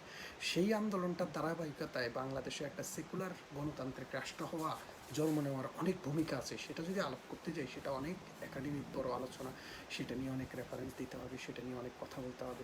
সেদিকে আর যাচ্ছি না, তোমাদের আইনের বিষয়ই থাকে। আরেকজন বলছে, sir, in case of both husband and wife are from law background, so will it be more beneficial to?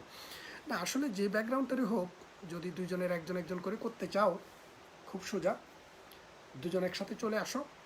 একজন এলএলবি বা যেটাই করো করলা, আরেকজন ফুল টাইম কাজ করবা, আর তোমারটা শেষ হলে তোমার হাজব্যান্ড বা তোমার ওয়াইফ সে করবে। 3-4 বছর থেকে দুজনেই ডিগ্রিও করলে, কিছু টাকা পয়সা ইনকাম করলে, নিজের হরাইজনটাও বৃদ্ধি করলে, আর যদি ভালো লেগে যায় তারপরে বার করে ফেললে। আরেকটা কথা না বললেই নয়, তোমরা জেনে থাকো যে ব্যারিস্টার এবং সলিসিটর, বাংলাদেশে সবাই ব্যারিস্টার অ্যাডভোকেট, কিন্তু এই দেশে লয়ারদের দুইটা পার্ট, একটা পার্ট হচ্ছে সলিসিটর, আরেকটা পার্ট হচ্ছে ব্যারিস্টার। সলিসিটরের কাজ হচ্ছে প্রাইমারিলি তারা, একজন মানুষ যখন কোনো একটা মামলা করতে হয়, প্রথমে সলিসিটরের কাছে আসে, সলিসিটর এই মামলাটা নিয়ে মামলার কাজকর্ম শুরু করে দেয়। তারপরে ব্যারিস্টারের কাজ হচ্ছে ওই সলিসিটরকে অ্যাডভাইস করা মূলত, যদিও কিছু ব্যতিক্রম আছে। মেইন কাজ হচ্ছে ব্যারিস্টার সলিসিটরকে, মানে ব্যারিস্টারের ক্লায়েন্ট হচ্ছে সলিসিটর, আর সলিসিটর ক্লায়েন্ট হচ্ছে সাধারণ মানুষ। সাধারণ মানুষ যেমন তার একটা অর্থের মামলা করতে হবে অথবা একটা ক্রিমিনাল কেস করতে হবে, সে সলিসিটর কাছে গেল, সলিসিটর তার মামলাটা নিয়ে গেল কোর্টে। এই কোর্টে নেওয়ার পরে অনেক সময় সলিসিটর কী করে, ব্যারিস্টারের কাছে অপিনিয়ন চায় যে আমি এরকম একটা মামলা নিয়েছি, এই ফ্যাক্টস, তুমি আমাকে অ্যাডভাইস করো, আমি এই মামলাটাকে কি করব, আমার এই মামলার যে ড্রাফটিং সেটা তুমি করে দাও। তো সলিসিটরও ড্রাফটিং করে একটা লেভেল পর্যন্ত, আর সলিসিটর লোয়ার কোর্টগুলোতে যেতে পারে, হাইকোর্ট সুপ্রিম কোর্টে সলিসিটর নর্মালি যেতে পারে না। কিন্তু হাইকোর্ট সুপ্রিম কোর্টে যেতে হলে সলিসিটরদেরকে 2 বছর প্র্যাকটিস করার পরে একটা পরীক্ষা দিতে হয়, যেটাকে বলে কি বলে, পরীক্ষাটার নামটা আমার ঠিক মনে আসছে না, যে কোনো সময় মনে আসবে তোমাদেরকে বলবো। তো right of audience, higher right of audience, এই পরীক্ষাটার নাম, যে হায়ার রাইট অফ অডিয়েন্স একটা টেস্ট দিতে হয়।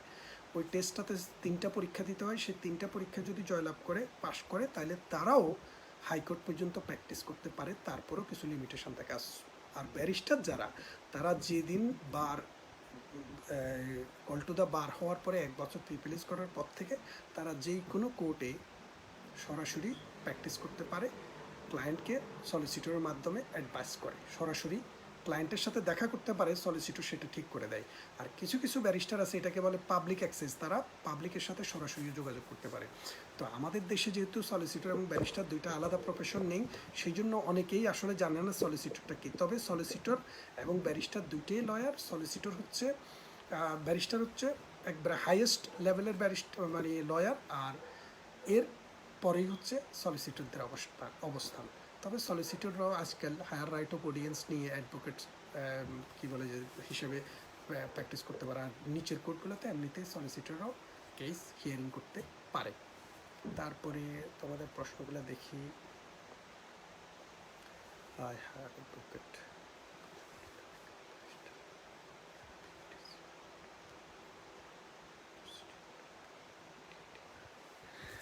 আমি যেটা বললাম বিটিটিসি, মানে বার ট্রান্সফার টেস্ট, যদি এটা করতে চাও, এটা খুব কঠিন। এই রুটে না গিয়ে তুমি বরং বার করো, সেটা ইজি। কিন্তু এই বার ট্রান্সফার টেস্ট, এইটাতে 2% থেকে 3% লোকের বেশি পাশ করে না। তোমার অনেক কষ্টসাধ্য করেও তুমি পাশ করতে পারবে কিনা এটা সন্দেহ। তোমার মেধা হয়তো অনেক ভালো, সেই ক্ষেত্রে তুমি হয়তো 2-3%-এর মধ্যে পড়তে পারো। তবে আমি মনে করি বার করার যদি ডিভোশন থাকে, তুমি এই দেশে আসো, এসে তুমি এলএলবি করো অথবা বাংলাদেশ থেকে এলএলবি করে ফেলো, করে তুমি বার করো। সেটা পয়সা বেশি লাগে, এটা সত্যি, কিন্তু ব্যারিস্টার হওয়ার সহজতম উপায়।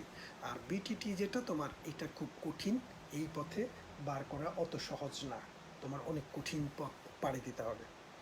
তারপরে আরেকজন বাংলাদেশে এলএলবি এলএলএম শেষ করার পর আমি কি বিপিটিসি করতে পারবো? না ভাই, অ্যালেক্স শাওন, অ্যালেক্স শাওনকে বলছি ভেরি ক্লিয়ারলি, বাংলাদেশে এলএলবি যদি তুমি এলএলএম করো, সেটা যদি ইউনাইটেড কিংডমের অ্যাফিলিয়েটেড কোনো ইউনিভার্সিটি হয়, যেমন নর্দাম্বারিয়া অথবা লন্ডন ইউনিভার্সিটি অথবা নিউ ক্যাসেল একাডেমি, এইরকম কোনো প্রতিষ্ঠান থেকে যদি এলএলবি বা এলএলএম করো, সেই ক্ষেত্রে তুমি বিপিটিসি সরাসরি লন্ডনে এসে করতে পারবে। আর তা না হলে বাংলাদেশের এলএলবি এলএলএম দিয়ে তুমি সরাসরি বার অ্যাট ল করতে পারবে না, তোমাকে একটা এই দেশের ল ডিগ্রি থাকতে হবে। আর সেই ল ডিগ্রি যদি না থাকে, তুমি এখানে যদি কোনোভাবে বিপিটিসি করতে পারো 1 বছরে 9টা সাবজেক্ট, সেটা করেও তুমি বাড়ে যেতে পারো, তবে সেটাও খুব দুঃসাধ্য। তারপরে ব্যারিস্টার পড়তে টোটাল কস্ট কত লাগবে? হ্যাঁ সঞ্জিদা নিশি, ব্যারিস্টারি পড়তে টোটাল কস্ট কত লাগবে? এখানে দেখো, এলএলবি করার একটা কস্ট আছে, তারপরে বার করতে একটা কস্ট আছে। বার করতে তোমার শুধু ইউনিভার্সিটিকে প্রোভাইড করতে হয়, বিপিটিসিতে প্রায় 15 থেকে 16 হাজার, বা কোনো কোনো ইউনিভার্সিটি 18 হাজার 20 হাজার পাউন্ড পর্যন্ত। তারপরে তোমার খাবার দাওয়ার ব্যাপার আছে, আরও 5 হাজার, তোমার 25 হাজার পাউন্ডের মতো খরচ হয় শুধু বিপিটিসিটা করতেই। তো তোমরা যারা ডাইরেক্ট বাংলাদেশ থেকে এসে করতে চাও ওখানকার ডিগ্রি কমপ্লিট করার পর, তো তাদের জন্য অ্যাটলিস্ট 20 হাজার পাউন্ড মাথায় ধরে রাখবে। তবে যদি এলএলবি সহ হয়, তাহলে সেটা তো আরও অন্য হিসেব। তো আর বার করার সময় কাজ করাটা খুব টাফ, 9টা সাবজেক্ট 1 বছরে করতে হয়, খুব ইন্টারেক্টিভ একটা কোর্স, 9 মাসে শেষ করতে হয়। সুতরাং এটা অনেক কঠিন কাজ, তোমাদের মেধা যোগ্যতা এটা সম্ভব হবে, কিন্তু অর্থনৈতিক যে ব্যাপারটা সেটা মনে রাখবে যে 20 লাখ টাকার মতো তোমার হাতে থাকতে হবে। আর যারা এলএলবি করবে, লং টাইম এখানে থাকবে, আস্তে আস্তে শেষ করবে, তারা হয়তো তোমরা তোমাদের মতো করে সমাজে তোমরা যেটুকু টাকা ইনকাম করতে পারো, যদি ভবিষ্যতের জন্য সঞ্চয় করতে পারো, সেটা দিয়ে করবে। সাহেব কি বলছে দেখি। সাহেব বলছে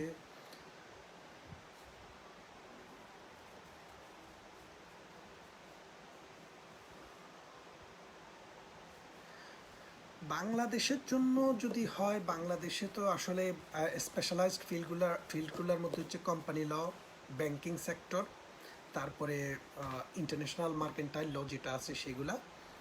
আর ইউনাইটেড কিংডমের বিষয়টা আলাদা, তবে বাংলাদেশের জন্য আমি মনে করি যে কোম্পানি ল, তারপরে banking sector, banking and finance, এই দুইটা সেক্টর খুব এখন এই বর্তমান সময়ে, এবং শিপিং এবং আরেকটা বিষয় হচ্ছে ল অফ সি, যেটার সাথে আবার অ্যাটাচ থাকতে পারে পেট্রোলিয়াম। এই বিষয়গুলো, এই 3-4টা বিষয় আমি মনে করি আজকের দিনে খুবই গুরুত্বপূর্ণ। আর ওভারঅল হিউম্যান রাইটসটাকে সবসময় রাখতে হবে, যে কোনো লয়ের সাথে হিউম্যান রাইটস জড়িত। স্যার সিপি না করে এলএলবি 2 ইয়ার বার করতে টোটাল কস্ট কত যাবে? এটা ডিপেন্ড করে কোন ইউনিভার্সিটিতে তুমি করতে চাচ্ছ। ইউনিভার্সিটির ওয়েবসাইটগুলোতে তুমি দেখবে তারা কতদিনই করতে পারে। তবে মিডল স্ট্যান্ডার্ডের একটা ইউনিভার্সিটিতে বছরে 12,000 পাউন্ড করে হলে 2 বছরে তোমার 24,000 পাউন্ড লাগবে। তো 24,000 পাউন্ডের কথা শুনেই তোমাকে এত ঘাবড়িয়ে যাওয়ার কোনো কারণ নেই। তুমি এখানে 2 বছর 3 বছর যদি থাকো, 10-20 হাজার টাকা তুমি নিজেও ইনকাম করতে পারবে ওভার দ্য ইয়ার্স। তো সুতরাং তোমার যদি ইনিশিয়াল একটা ইনভেস্টমেন্ট করতে পারো, তাহলে তুমি চলে আসো। আর সবচেয়ে বড় কথা, তুমি অনেকেই তো কেরিয়ার শুরু করতে চায় বাংলাদেশে এলএলবি পাস করেই বা এলএলএম পাস করেই লয়ার হিসেবে টাকা ইনকাম করতে লেগে যেতে চায়, বা জাজ হয়ে যেতে চায়, বা বিসিএস দিয়ে অন্য কোনো ক্যাডারে চলে যেতে চায়। সেরকম যাদের ইচ্ছা তাদের কথা আলাদা, কিন্তু তোমরা যারা মানে মিশনারি, তোমরা যারা বিশ্বকে হাতের মুঠোয় আনতে চাও, থাকবো না বদ্ধ করে, দেখবো এবার জগৎটাকে কেমন করে ঘুরছে মানুষ যুগান্তরের ঘূর্ণিপাকে। তুমি যদি সেই যুগান্তরের ঘূর্ণিপাকে পরিপুত করে পৃথিবীকে দেখতে চাও, এক হাতে মমবাঁকা বাঁশের বাঁশুরি আর এক হাতে রণতুর্য, আমি দুর্জয়, আমি এলোকেশী, আমি রণদা সর্বনাশী, আমি জাহান্নামের আগুনে বসিয়েও হাসি পুষ্পের হাসি। তুমি যদি সেরকম জাহান্নামের আগুনে বসিয়েও পুষ্পের হাসতে চাও, তাহলে তোমাকে চ্যালেঞ্জ নিতে হবে। দেখো, চাকরি করা মানে হচ্ছে একটা বিষয় যে তুমি অনেক দামে কিনে কম দামে বিক্রি, তোমার মেধা, তোমার প্রতিভা, তোমার উজ্জ্বল বিসর্জন সব কিছু কিন্তু তুমি শেরমোভা বিক্রি করে দিলে। আর যদি তুমি একজন প্রফেশনাল হিসেবে দাঁড়াতে চাও, স্বাধীন পেশায় দাঁড়াতে চাও, তুমি কতটুকু যাবে? একবার এক বন্ধু প্রশ্ন করেছিল, তোমার কি কখনো আকাশ ছুঁতে ইচ্ছে, তোমার কি কখনো প্রধানমন্ত্রী হতে ইচ্ছে করে?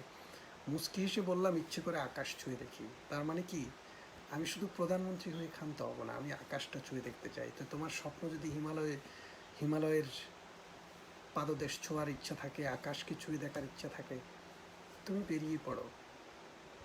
শোনো, গত কদিন আগে ব্রিটেনে একটা জরিপ হয়েছে যে মানুষের যে অ্যাভারেজ ইনকাম, এই ইনকামের, এই দেশের মানুষের মাথাপিছু গড় আয় হচ্ছে $42,000।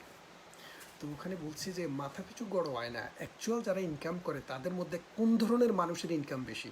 তো তারা দেখেছে যেসব মানুষ তার জন্মস্থান থেকে কখনো মুভ করে নাই, ওই জায়গায় ছিল, তাদের ইনকাম হচ্ছে সবচেয়ে নিচে। আর যেসব মানুষ তার জন্মস্থান থেকে, যেখানে সে বড় হয়েছে, সেখান থেকে মুভ করে অন্য জায়গায় গিয়েছে, মানে হিজরত করেছে, ওই সব মানুষের ইনকাম হচ্ছে বেশি। ওরাই হচ্ছে সবচেয়ে সফল, কারণ তারা নিজের দেশও জানে, বিদেশও জানে, তাদের নলেজের দুইটা ফোল্ডার। তো সুতরাং বেরিয়ে পড়ো, ঘরে বসে থাকার কোনো সুযোগ নেই। এই বিশ্বজোড়া পাঠশালায় তোমার জায়গা তুমি তৈরি করে নাও, তোমার জায়গা তুমি ঠিক করে নাও। হ্যাঁ, এই দেশে কবি নজরুল একটা কথা বলেছিলেন যে আমি এই দেশে জন্মেছি বলে আমি শুধু এই দেশেরই নয়, আমি সমগ্র বিশ্বের সকল মানুষের। তো তুমি তোমার মেধা, তোমার প্রতিভা, একটা সময় ছিল ব্রেন ড্রেন নামে একটা আমাদের রচনা লেখা হতো, মেধা পাচার। কিন্তু এখন আমি মনে করি মেধা পাচার বিষয়টা আর সঠিক না, সত্য না। যেই ফুল বন্যেরা বনসুন্দর, শিশুরা মাতৃ করে, যে এই ফুল তোমার উপযুক্ত জায়গা তুমি সারা বিশ্ব থেকে খুঁজে নাও। পৃথিবী এখন গ্লোবাল ভিলেজের যুগ। এখন তোমার দেশ ঢাকা শহর, তুমি বিশ্বাস করো, আমরা যখন ছোটোবেলায় স্কুলে পড়ি, ঢাকা শহর কত দূরে। আমি নটরডেম কলেজে পড়তে গিয়েছিলাম, প্রথম আমি ঢাকায় যাই নটরডেম কলেজে ভর্তি পরীক্ষা দিতে, গ্রাম থেকে ডাইরেক্ট গিয়ে নটরডেম কলেজে ভর্তি পরীক্ষা দিয়েছি, পাশ করেছি, সেখানে ভর্তি হয়েছি। এর আগে আমি নটরডেম কলেজ কোথায় চিনতামও না। তো এখন তো তোমরা এরকম না, তোমাদের এখন হাতে ইন্টারনেট আছে, পুরো পৃথিবী বদলে গিয়েছে, মানুষ অনেক কাছাকাছি চলে এসছে। এখন ব্রিটেন আর আমেরিকা নেই, এখন সব এটা গ্লোব। এই গ্লোবে তুমি তোমার একটু সামর্থ্য নিয়ে, তোমার একটু সাহস নিয়ে তুমি এগিয়ে যাও, জীবন বদলে যাবে। জীবন এমন থাকবে না, প্রত্যেকে তার জায়গা করে নেবে, তোমার সাহস থাকতে হবে। তারপর দেখি তোমাদের আরও কিছু প্রশ্ন আছে এখানে। Kazi advice is no more. Sir, বাংলাদেশের ল ব্যাকগ্রাউন্ড নিয়ে কেরিয়ার স্টাবলিশের ক্ষেত্রে একাধিক দেশ থেকে এলএলবি ডিগ্রি অর্জন করা সুবিধা কি? এটার আসলে কোনো সুবিধা অসুবিধা নেই। তুমি যত বেশি এলএলএম এ বাংলাদেশে ইন্টারন্যাশনালি করলে, হয়তো তোমার ইন্টারন্যাশনাল কোনো প্রতিষ্ঠানে কাজ করতে গেলে তোমার কিছু লাভ হতে পারে, বা ইউনিভার্সিটিতে পড়াতে গেলে। আর না হয় কেরিয়ারের ক্ষেত্রে খুব একটা যে গুরুত্ব আছে সেরকম আমি খুব মনে করি না। তবে প্রফেশনাল একটা ডিগ্রি করে আসলে সেটা অনেক ভালো হয় আর কি। বাংলাদেশি শিক্ষার্থী ব্যারিস্টার হিসেবে কেরিয়ার কতটা প্রতিষ্ঠা করতে পারে বিদেশের মাটিতে? আসলে দেখো, এখানে যখন একটা মানুষ ব্যারিস্টার হয়, তাকে যে শুধু ব্যারিস্টার হিসেবে প্র্যাকটিস করতে হবে তা কিন্তু না। অনেকে আমাদের এখানে অনেকে ভালো করছে, যেমন আমি চিন্তা করেছি আমি বাংলাদেশি ব্যাকগ্রাউন্ড, ব্যারিস্টার হিসেবে হয়তো আমি অত ভালো করতে পারবো না, তাহলে আমি সলিসিটর হই, ডাইরেক্ট মানুষের সাথে কন্ট্যাক্ট হবে। তারপরে আমি সলিসিটর হয়েছি, আমি একটি ফার্ম করেছি। খুব ধনী মানুষ নই, কিন্তু খারাপ আছি সে কথা বলবো না। আমার চিটগাং বিশ্ববিদ্যালয় থেকে যারা এলএলবি অনার্স মাস্টার্স করেছে 2001 সালে যারা বেরিয়েছে, আমরা 94-95 ব্যাচে, আমাদের বন্ধুদের মধ্যে ব্যারিস্টার আনোয়ার হোসেন, সে একটা সলিসিটর ফার্ম করেছে, ব্যারিস্টার সরোয়ার সহ। তারপরে তারটার নাম হচ্ছে সিটি হাইট। তারপরে আমার আরেক বন্ধু ইফতেখার এবং মাজদুর চৌধুরী, তারা একটা সলিসিটর ফার্ম করেছে, সেটার নাম হচ্ছে লিবার্টি লিগাল সলিসিটর। আমার সলিসিটর ফার্মের নাম হচ্ছে ল ভ্যালি সলিসিটরস, সরি। এরকমভাবে আমাদের অনেক বন্ধুরাই অনেকগুলো। তারপরে আমাদের এক বড় ভাই করেছে সেন্ট মার্টিন সলিসিটর, কাজ করছে। কাজের সবচেয়ে বড় জিনিস হচ্ছে এটা তো একটা স্বাধীন প্রফেশন। তুমি মৃত্যুর আগের দিন পর্যন্ত যদি মাথা এবং স্বাস্থ্য দুইটা ঠিক থাকে, তুমি প্র্যাকটিস করতে পারবে। তো একটা সুন্দর কমফোর্টেবল কাজ করার একটা এনভায়রনমেন্ট আছে, নিজের মতো করে কাজ করি, ইচ্ছা করলে করলাম, না করলে কেউ তো আমাকে ফোর্স করবে না। সেই জন্য এই স্বাধীন প্রফেশনে আমার মনে হয় ভবিষ্যৎ কী হবে সেটাও ভাবা দরকার। কিন্তু সবচেয়ে বড় জিনিস হচ্ছে তুমি যে কোনো কিছু হতে চাও, ভালো কিছু হও। আমি পারিনি, তুমি পারবে না সেটা কিন্তু নয়। আমরা যখন এসেছি তখন কিন্তু এখানে স্টুডেন্টরা চাকরি পেত রেস্টুরেন্টের মতো জায়গায়, কিন্তু এখন আমাদের ছেলেমেয়েরা এই দেশের এমন কোনো সেক্টর নেই যেই সেক্টরে কাজ করে না। আমাদের ছেলেমেয়েরা ইউনিভার্সিটি টিচার, আমাদের ছেলেমেয়েরা বড় বড় কর্পোরেশনের ম্যানেজার, আমাদের ছেলেমেয়েরা এখানকার লোকাল গভর্নমেন্টের বিভিন্ন চাকরি পর্যন্ত করছে। সুতরাং তোমরা একটা জিনিসই মনে রাখো, মনকে বড় করে দেখো। অর্জন করার মতো তো উপরের দিকে তাকালে আকাশ অনেক দূরে, আর নিচের দিকে তাকালে 3.5 হাত মাত্র, নিজের যতটুকু উচ্চতা ততটুকু। সুতরাং উপরের দিকে তাকাও, চাঁদের দিকে দেখো, সূর্যের দিকে দেখো, আকাশকে ছুতে দেখো, অনেক দূর যাবে তো। তোমাদের অনেক মেধা। আমি তোমাদের মাঝে মাঝে তোমাদের বিভিন্ন কর্মশালা দেখি, কর্মকাণ্ড দেখি, বিভিন্ন পেজে দেখি, আমি অবাক হয়ে যাই। ওই যে সুফিয়া কামালের কথা, আমাদের যুগে আমরা যখন খেলেছি পুতুল খেলা, তোমরা এখন তোমরা কি করো? তোমরা তো এখন আর পুতুল খেলো না। হ্যাঁ, তোমাদের ঘরে আলোর অভাব কবুনাই হবে, আর আকাশ আলোক বাদী আমি দূর করিবে অন্ধকার। আমি এখানে দেখেছি আমাদের ছেলেপেলেরা অনেক ভালো করছে, আমাদের ছেলেপেলেদের দিন দিন উন্নতি হচ্ছে। হ্যাঁ, কেউ কেউ খারাপও আছে, আসলে সবাই তো সমানভাবে করতে পারে না। তারপরে বাংলাদেশি শিক্ষার্থী ব্যারিস্টার হিসেবে ক্যারিয়ারে কতটা প্রতিষ্ঠা করতে পারে, এটার উত্তর দিলাম। তারপরে আরেকজন রাহাত কি বলছে, impressive, thank you very much তোমাদের অনেক সুন্দর সুন্দর কথার জন্য। আমি জানি তোমাদের অনেক কথা, সব কিছু তো আর হয়তো বলতে পারিনি। তারপরে 10 বছর পরে আপনার কাঙ্ক্ষিত গন্তব্য কী হতে পারে? 10 বছর পরে শোনো, শামসুদ্দিন আবুল কালাম বাংলাদেশের একজন বিখ্যাত লেখক ছিলেন, সাহিত্যিক ছিলেন, যিনি ফ্রান্সে একটা কি বলবো, একটা হোটেলে নির্জন কক্ষে মারা গেছেন, মৃত্যু 2-3 দিন পরে পাওয়া গেছে। তারপরে তার একটা বই আছে পথ জানা নেই। পথ আসলে জানা নেই, কতটুকু যাবো জানি না। ওই যে বললাম, ইচ্ছে করে আকাশ ছুঁয়ে দেখি। তো আমি, আমার সন্তানরা এই দেশে বড় হচ্ছে, আমার 3টি সন্তান। আমি তাদের দিকে তাকাই, নিজের দিকেও তাকাই, তোমাদের কথাও ভাবি যে আমরা তো আসলে একটা দ্বন্দ্বের মধ্যে আছি, একদিকে বাংলাদেশ আর একদিকে ব্রিটেন।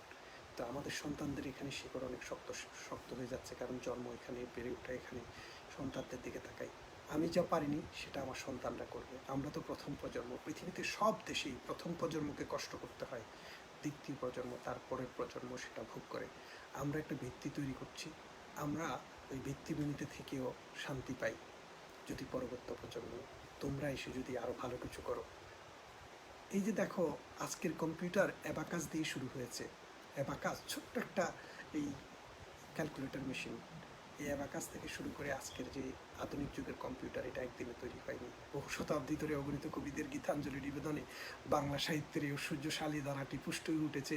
বাংলা কোন গানের কথা বলবো, মার প্রতি মসজিদি রামপ্রসাদী কীর্তনেরা কেবলই হারিয়ে যায়, সারিয়ে যায় সীমাহীন উদ্দোলকে লোক লোকান্তরে বাংলা গানের অন্তহীন যাত্রায়। তাই আমাদের এই কবিতার, আমাদের যে উপন্যাসের যে শুরু, সেখানকার লেখকদের আশা কী ছিল, আজকে আমরা অনেক দূরে গিয়েছি। তো ঠিক তেমনি আমরা যেখানে শুরু করছি, আমাদের শুরু একসময় আমাদের শেষ হবে, আর তোমরা শুরু করবে, আমাদের শেষের জায়গা থেকে তোমাদের শুরু হবে। তাই আমি খুব আশাবাদী মানুষের একজন মানুষ। আমরা ভিত্তি তৈরি করছি, তোমরা আরও সামনে নিয়ে যাবে।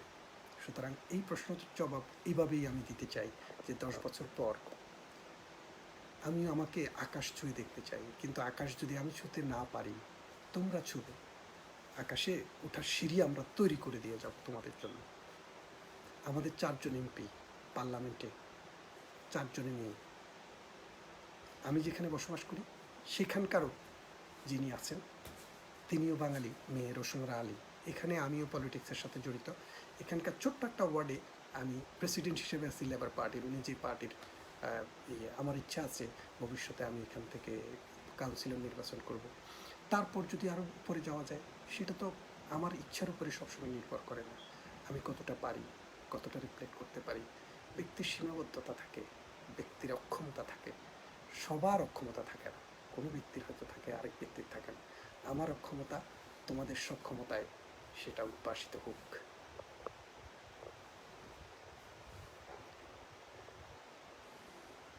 তারপর Shahidul Islam Kanak, thank you sir. তো তোমাদের তো অনেক কথাই তোমাদের সাথে হলো আজকে। আমি তোমাদেরকে যেটা বলছি যে আমি একটা টেলিভিশন শো করি প্রতি শনিবারে ইকরা বাংলায়। একটু পরেই চলে যাব তোমাদের এই প্রোগ্রাম শেষ করে। তারপরে সেখানে গিয়ে আমি ইকরা বাংলা টিভিতে লিগ্যাল শো, আমাদের চিটাগং বিশ্ববিদ্যালয়ের আরেকটি ছেলে ব্যারিস্টার ইউসুফ রেজা তিনি উপস্থাপনা করেন আমার এই প্রোগ্রামটি। আমি 1 ঘন্টা 1.5 ঘন্টা পর্যন্ত প্রোগ্রামটি করি। এখানকার সময় 6:30টায় শুরু করব, রাতের 8টা পর্যন্ত প্রোগ্রামটি করব। তো তোমাদের সাথে আমার মনে হয় তোমাদের যদি আর কোনো প্রশ্ন না থাকে হয়তো এখানেই আমরা শেষ করব। তোমাদের সাথে অন্য কোনো সময়ে ইন্টারেক্টিভ আলোচনায় যাব, যে তোমরাও কথা বলবে, শুধু আমি কথা বলবো তোমরা শুনবে তা কিন্তু হবে না, তোমাদের কাছ থেকে শিখতে চাই। কারণ তোমাদের যে মেধা, তোমাদের যে মনন, তোমরা কবিতা পড়ো, গল্প পড়ো, গান শোনো, তোমরা ইন্টারনেট চালাও, তোমরা ফেসবুক চালাও, তোমাদের কত কি। আমাদের যুগে তো আমরা আজ থেকে 20 বছর আগে, 25 বছর আগে আমরা যখন বিশ্ববিদ্যালয়ে পড়ি তখন কি বুঝতে পারো আমরা কি ফোনে কথা বলতে পেরেছিলাম? ওইভাবে পারিনি। তোমরা তো এখন জাস্ট এ ক্লিক এওয়ে। তো তোমাদের কাছ থেকে আমাদের অনেক শেখার আছে। তোমাদের মেধা, তোমাদের মন, তোমাদের রাষ্ট্রচিন্তা, তোমাদের রাজনৈতিক চিন্তা, তোমাদের সাহিত্য চিন্তা, তোমাদের দর্শন, এগুলো আমাদেরকে কাজে দেবে। তো তোমরা, শেষ কথা হবে আমার এরকম যে ভয় নয়, জয় করতে হবে। আর এই জয় করার জন্য বাবার টাকা নয়, নিজের সাহসিকতা, মেধা এবং দৃঢ়তা যদি তোমার থাকে তাহলে তুমি আকাশ না ছুঁতে পারো, কাছাকাছি পৌঁছে যাবে। তোমাদেরকে অনেক অনেক শুভেচ্ছা, অনেক অনেক ভালোবাসা। আমার এই প্রোগ্রাম দীর্ঘক্ষণ ধরে দেখার জন্য তোমাদেরকে অসংখ্য ধন্যবাদ। আরও কোনো এক সময়ে তোমাদের সাথে কথা হবে অন্য কোনো প্ল্যাটফর্মে বা এই প্ল্যাটফর্মে। নাসরিনকে ধন্যবাদ, তোমরা যারা অংশগ্রহণ করেছো সবাইকে ধন্যবাদ। তোমরা ভালো থাকো, অন্য কোনো দিন অন্য কোনোভাবে আবার দেখা হবে। Thank you very much.